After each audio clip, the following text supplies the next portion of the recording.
For Kevin Harden tonight. Brian, this line of storms creating a headache for southern Indiana as well. We're hearing now more than 10,000 customers in the Louisville area already without power. You got it. And the damage reports and the wind reports continue to increase. So these power outages are likely going to continue to increase over the next 30 minutes or so, as two things are happening here. One, we've got a very strong flow of wind that is blasting through the Louisville area, and especially on the east side.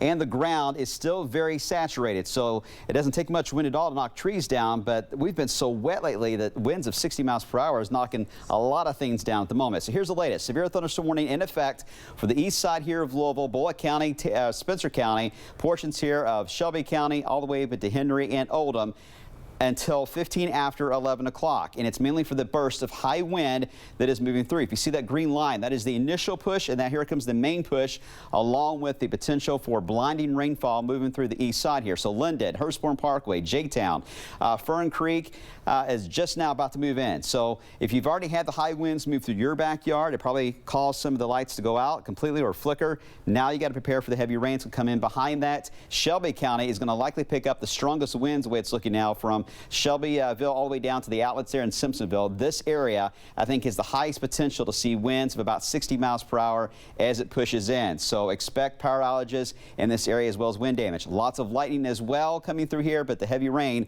and the very strong winds are going to be our biggest concern. Again, right around Shelbyville on I-64. We've been tracking some of the wind reports. Winds are now of about 60 miles per hour. That was confirmed at about 10:41 as the storms blew through with the Louisville International Airport.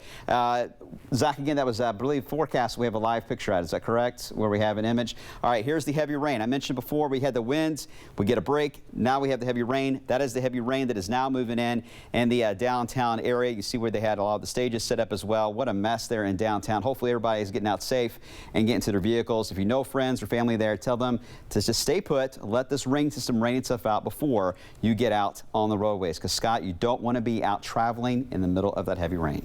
You know, you said they could pop up in spots, and it definitely popped up here.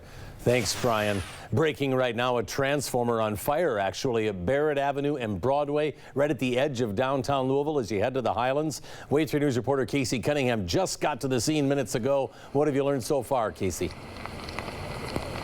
Well, Scott, that's what we're trying to figure out right now, but we're at the corner of Broadway and Barrett. Take a look behind me. You can see the fire department on scene trying to secure the scene, and it's a little bit hard to find out what exactly is going on other than the entrance to Barrett is marked off. But as we were pulling in, we saw a group of people kind of running towards this area, and the fire department officials screaming out, you know, stop. There are live wires out at this point, stop. And it seems like they're having a little bit of trouble because a lot of people are trying to either catch the bus or leaving Forecastle from this area, and it seems like, you know, it's really tough to kind of get it under control. It looks like they also just arrived on the scene and are still securing things. We'll be live out here, and we'll keep you monitored on the situation. Scott?